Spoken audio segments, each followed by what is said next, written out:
हाँ भाई नमस्कार साथियों, सेल बायोलॉजी की बात करेंगे। देखो मोस्ट इंपॉर्टेंट टॉपिक है।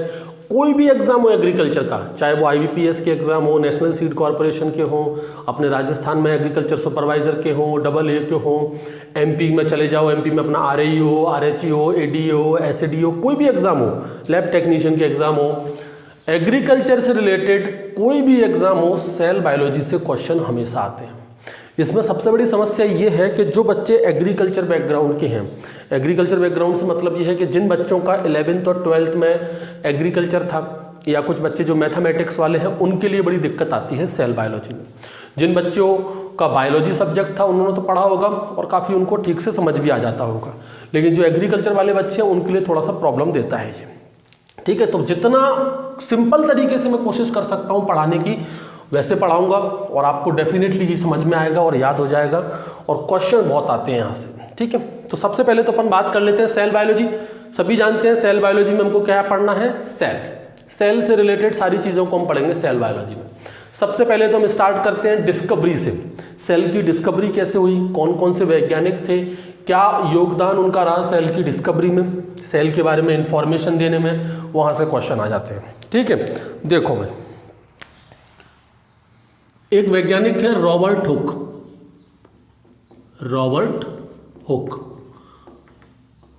नाम सुना होगा आप लोगों ने, रॉबर्ट हुक को ही फादर ऑफ सेल बायोलॉजी कहा जाता है। क्या कहा जाता है इनको? Father of cell biology. क्यों कहा जाता है भाई इनको फादर ऑफ सेल बायोलॉजी? ऐसा क्या कर दिया इन्होंने कि इनको फादर ऑफ सेल बायोलॉजी की उपाधि दे दी? देखो भाई, ये बात कब की है? 1665 की बात है, 1665 की। रॉबर्ट हुक ने एक कंपाउंड माइक्रोस्कोप बनाया था उस वक्त। ऐसा था, एक ट्यूब जैसी थी, उस ट्यूब में उन्होंने क्या किया, एक लेंस यहाँ लगा दिया और एक लेंस यहाँ लगा दिया, बन गया क्या? Compound microscope. तो रॉबर्ट हुक ने एक कंपाउंड माइक्रोस्कोप बना लिया था 1665 में। तो जिसके पास लाठी होती है वही भैंस को आंकता है। माइक्रोस्कोप बना लिया था रॉबर्ट हुक ने। तो जब माइक्रोस्कोप बनी गया है तो बहुत सारी चीज़ों को देखना शुरू कर दिया। रॉबर्ट हुक जो थे ना, वो पेंटिंग करने में, स्केच बनाने में बड़े महारत थे। इनकी हॉबी थी स्केचिंग करना। तो भाई स्केचिंग बहुत अच्छी करते थे, पेंटिंग बहुत अच्छी बनाते थे, लिखने की जरूरत ही नहीं है ना, आपको याद करने की जरूरत है। ठीक है, तो उसका फायदा क्या हुआ? इनको जो पेंटिंग करनी जो आती थी, जो स्केचिंग करनी इनको आती थी, फायदा ये हुआ कि इस कंपाउंड माइक्रोस्कोप में वो जो कुछ भी देखते थे, भाई कंपाउंड माइक्रोस्कोप से वही चीज़ देखी जाएगी जो हम खुली आंखों से नहीं देख सकते। जिन्हें हम अपनी खुली आंखों से नहीं देख पाते वो कंपाउंड माइक्रोस्कोप में देख लेते थे, और जो कुछ भी देखते थे ना उसकी स्केच बनाते थे, उसकी पेंटिंग बना के रख लेते थे। तो उन्होंने जो कुछ भी देखा वो सब कुछ उन्होंने एक किताब में कन्वर्ट कर दिया। मतलब जो उनकी डिस्कवरी थी, जो कुछ भी उन्होंने कंपाउंड माइक्रोस्कोप में देखा, उसकी एक किताब बनवा दी, और उस किताब का नाम क्या रख दिया? माइक्रोग्राफिया। ये है मोस्ट इंपॉर्टेंट पॉइंट। यहाँ से क्वेश्चन आ चुका है कि ये जो किताब है माइक्रोग्राफिया, जो बुक है, ये किसने बनाई या किसने लिखी? नाम है रॉबर्ट हुक। ठीक है, इसी माइक्रोग्राफिया किताब से सेल की डिस्कवरी का पता चलता है। तो रॉबर्ट हुक को भी नहीं मालूम था कि मैंने सेल डिस्कवर किया है, उन्होंने तो सेल को देखा और अपनी इस माइक्रोग्राफिया किताब में बता दिया। बाद में जब दूसरे वैज्ञानिकों ने इस माइक्रोग्राफिया किताब का अध्ययन किया, इसको स्टडी किया, तब पता चला कि रॉबर्ट हुक तो सेल की डिस्कवरी कर चुके हैं, और उसकी जानकारी कहाँ मिलती है? इस किताब के अंदर, माइक्रोग्राफिया। ठीक है, अब हुआ क्या? देखो, बात कब की है? 1665 की। कंपाउंड माइक्रोस्कोप बना लिया था किसने? रॉबर्ट हुक ने। ठीक है, इन्हें कॉर्क टिश्यू मिला। क्या मिला इनको? Cork tissue. मतलब इन्होंने अपने कंपाउंड माइक्रोस्कोप में कॉर्क टिश्यू को देखा। अब आपके दिमाग में आएगा, सर कॉर्क टिश्यू क्या होता है? बड़ी सिंपल सी चीज़ है, आप सभी ने देखा है कॉर्क टिश्यू। आप लोगों ने जो पुराने पेड़ देखे होंगे, काफ़ी जो मोटे जिनके तने होते हैं, आप देखना उनके तनों पर सूखी छाल जम जाती है। नीम का पेड़ देख लेना, बरगद का पेड़ देख लेना, पीपल का पेड़ देख लेना, उनके जो मेन जो ब्रांच होती है, जो मेन स्टेम होती है, उस पर एक सूखी छाल जम जाती है, एक सूखी परत जम जाती है। उस सूखी परत को, उस सूखी छाल को ही कहते हैं कॉर्क टिश्यू। इस कॉर्क टिश्यू के अंदर जितने भी सेल होते हैं ना, वो सब डेड होते हैं, सब मरे हुए सेल होते हैं, कोई भी जीवित सेल नहीं होता। तो इस कॉर्क टिश्यू को उन्होंने क्या किया? इस माइक्रोस्कोप में देखा। इस कॉर्क टिश्यू में क्या देखा उन्होंने? इस तरह का स्ट्रक्चर उनको नजर आया, हेक्सागोनल स्ट्रक्चर, ऐसे बहुत सारे सेल उनको, तब तो सेल नाम दिया भी नहीं था उन्होंने, इस तरह का स्ट्रक्चर उनको नजर आया।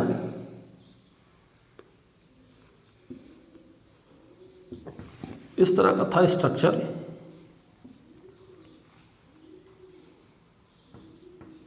ठीक है, इस तरह का हेक्सागोनल, इस तरह से बिल्कुल जैसे हनीकॉम होता है ना, मधुमक्खी का छत्ता जो होता है, आप लोग मधुमक्खी के छत्ते को कभी आप जूम करके किसी वीडियो में, फोटोग्राफ में देखना, आपको हेक्सागोनल स्ट्रक्चर छोटे छोटे से उसमें ब्लॉक नजर आएंगे हेक्सागोनल, जिनकी 6 साइड होती हैं।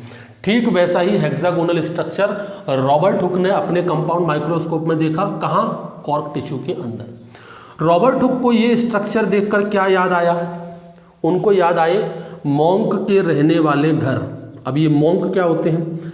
आपने देखा होगा बौद्ध धर्म के जो बौद्ध भिक्षु होते हैं, बौद्ध धर्म में जो साधु संत होते हैं, उनको मॉन्क कहते हैं। तो मॉन्क जिन घरों में रहते थे, मॉन्क जिन छोटे कमरों में रहकर तपस्या करते थे, पूजा पाठ करते थे, जो उनके छोटे घर होते थे, उन घरों को कहा जाता था सेलुला। उन घर को क्या कहा जाता था? सेलुला। मॉन्क जिन छोटे कमरों में रहते थे, उन घर को कहते थे सेलुला। और ये जो स्ट्रक्चर थे ना, ये बिल्कुल कैसे दिख रहे थे? इस सेलुला जैसे ही। तो रॉबर्ट हुक ने इस सेलुला से ही क्या बना दिया? सेल। रॉबर्ट हुक ने इन हेक्सागोनल स्ट्रक्चर को नाम क्या दे दिया? सेल। क्यों दे दिया? क्योंकि ये जो हेक्सागोनल स्ट्रक्चर थे वो उस घर जैसे नजर आ रहे थे जिन घर में मॉन्क रहते हैं, और उन घर को कहा जाता था सेलुला। तो सेलुला से ही नाम क्या पड़ गया? सेल। ठीक है, तो इस पूरी कहानी में आपको याद क्या क्या रखना है वो देखो। सबसे पहला पॉइंट कि सेल को डिस्कवर किसने किया? रॉबर्ट हुक ने। कब किया? 1665 में। कहाँ किया? कॉर्क टिश्यू में। कॉर्क टिश्यू में सेल कैसे होते हैं? डेड होते हैं। ये जो सेल है वो कहाँ से लिया गया है? सेलुलर शब्द से लिया गया है। इन सभी चीज़ों की बातें, इन सभी चीज़ों की जो इन्फॉर्मेशन है कि सेल कैसे डिस्कवर हुआ, वो सारी इन्फॉर्मेशन कहाँ मिलेगी? माइक्रोग्राफिया की किताब में। ठीक है, इसीलिए रॉबर्ट हुक को कहा जाता है फादर ऑफ सेल बायोलॉजी। ये मोस्ट इंपॉर्टेंट पॉइंट्स मैंने आपको बताए हैं, याद रखना। ठीक है, एक दूसरे वैज्ञानिक आपने सुना होगा एंटोन वॉन लीवेनहॉक। इनका नाम आपने सुना होगा, माइक्रोस्कोप की दुनिया के बादशाह कहते हैं इनको, ऐसा कहा जाता है, लिटरेचर में ऐसा बताया जाता है। ये भी इन्हीं के समकालीन थे, 1665 की बात है, ये भी इन्हीं के समकालीन थे। 2-4 साल का अंतर था इनकी और इनकी उम्र में। तो एंटोन वॉन लीवेनहॉक का इस बारे में बताया जाता है कि इनके पास माइक्रोस्कोपिक लेंस हुआ करते थे बहुत सारे। उनकी मैग्नीफिकेशन पावर इतनी ज़्यादा होती थी कि उस वक्त के वैज्ञानिकों के पास ऐसे माइक्रोस्कोपिक लेंस नहीं थे जैसा इनके पास था। देखो यहाँ पर एक चीज़ और याद रखना कि रॉबर्ट हुक ने सेल की डिस्कवरी की है। सेल की डिस्कवरी का क्रेडिट किसको जाता है? रॉबर्ट हुक को। सेल को किसने खोजा है? रॉबर्ट हुक ने ही खोजा है। लेकिन वो सेल कैसा था? डेड था। वो सेल कैसा था? डेड। अब चूंकि जो डेड सेल था तो अंदर वाला जो मटेरियल है वो तो दिखेगा ही नहीं। तो रॉबर्ट हुक ने एक्चुअल में क्या देखा था? केवल जो बाहर की जो लेयर होती है ये देखी थी। बाहर की लेयर क्या कहती है सेल की? Cell wall. तो एक क्वेश्चन ये भी आ जाता है कि भाई सेल वॉल को किसने डिस्कवर किया? तो सेल वॉल को भी रॉबर्ट हुक ने ही डिस्कवर किया था, क्योंकि सेल तो डेड था, अंदर का मैटर कुछ दिखा नहीं था। तो रॉबर्ट हुक ने एक्चुअल में क्या देखा था? केवल जो लेयर देखी थी जिसको हम सेल वॉल कहते हैं। तो क्वेश्चन घुमाकर कभी ऐसा भी पूछ लेते हैं कि लिविंग सेल को किसने डिस्कवर किया? सेल को डिस्कवर किया रॉबर्ट हुक ने, लेकिन जो सेल डिस्कवर किया था वो कैसा था? डेड था, मरा हुआ था। कई बार क्वेश्चन ऐसे घुमा के पूछते हैं कि लिविंग सेल, जीवित सेल की डिस्कवरी किसने की? तो लिविंग सेल की डिस्कवरी की थी एंटोन वॉन लीवेनहॉक ने। ये आप लोग याद रखना। ठीक है, बस इतना ये पॉइंट इनके बारे में याद रखना है। अब आपने 2 नाम सुने होंगे,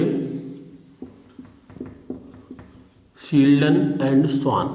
सभी लोगों ने ये नाम तो सुने ही होंगे, शील्डन एंड स्वान। अब देखो, दोनों अलग अलग वैज्ञानिक हैं, अलग अलग जगह पर रहते हैं, अलग अलग काम किया। जो स्वान थे उन्होंने एनिमल सेल पर काम किया। किस पर काम किया? एनिमल सेल पर। जो शील्डन थे उन्होंने प्लांट सेल पर काम किया।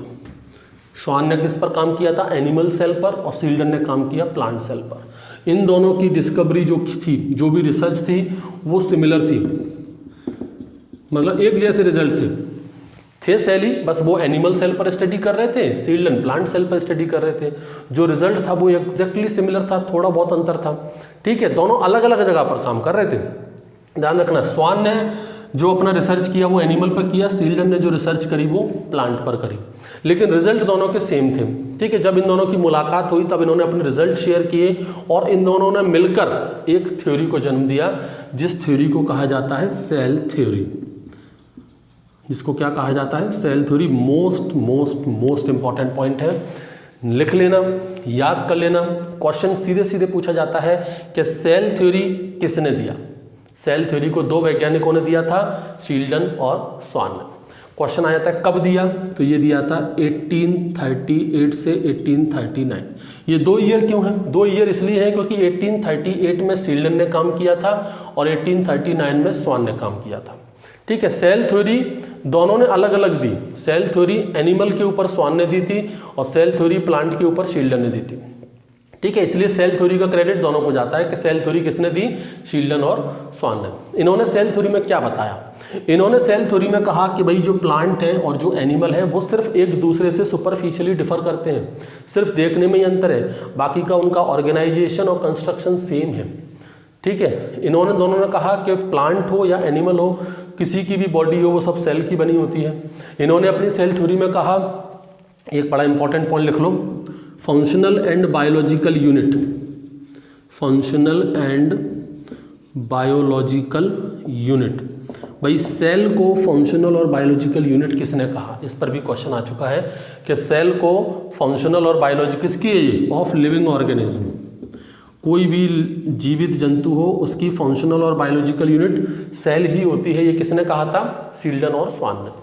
तो शील्डन और स्वान ने कहा था cell is the functional and biological unit of any living organism. ये बड़ा इंपॉर्टेंट पॉइंट है।